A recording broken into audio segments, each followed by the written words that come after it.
Christmas ആയി കഴിഞ്ഞാൽ പിന്നെ എല്ലാവരും ഉണ്ടാക്കുന്ന സംഭവമാണ് ഈ അപ്പം സ്റ്റൂ. അപ്പം ഞാനും ഉണ്ടാക്കി ഒരു ചിക്കൻ സ്റ്റൂ. അപ്പം പണ്ടൊന്നും എനിക്ക് ഒട്ടും ഇഷ്ടമല്ലായിരുന്നു ഇത്, പക്ഷേ ഇപ്പോൾ എനിക്ക് ഭയങ്കര ഇഷ്ടമാണ്. കാരണം ഞാൻ വിചാരിക്കുന്നത് ഈ മസാല പിടിക്കുന്ന ചിക്കൻ എങ്ങനെ എല്ലാവരും കഴിക്കുക എന്നുള്ളത്. അപ്പോൾ ഏറ്റവും സിമ്പിളായിട്ടുള്ള ഒരു ചിക്കൻ സ്റ്റൂ ആണ് ഞാൻ കാണിക്കാൻ വേണ്ടി പോകുന്നത്. കുക്കറിലോട്ട് നമ്മുടെ ചിക്കൻ, അതുപോലെ സവാള, പൊട്ടേറ്റോ, ക്യാരറ്റ്, ഇഞ്ചി, വെളുത്തുള്ളി, പച്ചമുളക്, കുറച്ച് വെളിച്ചെണ്ണ, പിന്നെ നമ്മുടെ പട്ട, ഗ്രാമ്പൂ, ഏലക്ക, പിന്നെ ഉപ്പും പിന്നെ തേങ്ങ രണ്ടാം പാലും കൂടെ ഇട്ടിട്ട് 3 വിസിലാണ് ഞാൻ വരുത്തിച്ചിട്ടുള്ളത്. കാരണം എനിക്ക് ചിക്കൻ്റെ എല്ല് വരെ വേവുന്നതാണ് ഇഷ്ടം. അതിനുശേഷം അതിലുള്ള പൊട്ടേറ്റോ ഒക്കെ നന്നായിട്ട് ഉടച്ച് കഴിഞ്ഞാൽ നല്ല കുറുകുറാന്ന് കിട്ടും. പിന്നെ ഗരം മസാലയും ആവശ്യത്തിനുള്ള കുരുമുളകും കൂടെ ആഡ് ചെയ്യണം.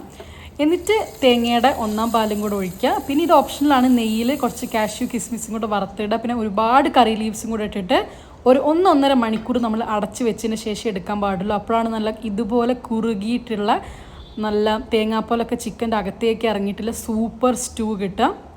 അപ്പം എല്ലാവരും ട്രൈ ചെയ്ത് നോക്കുക.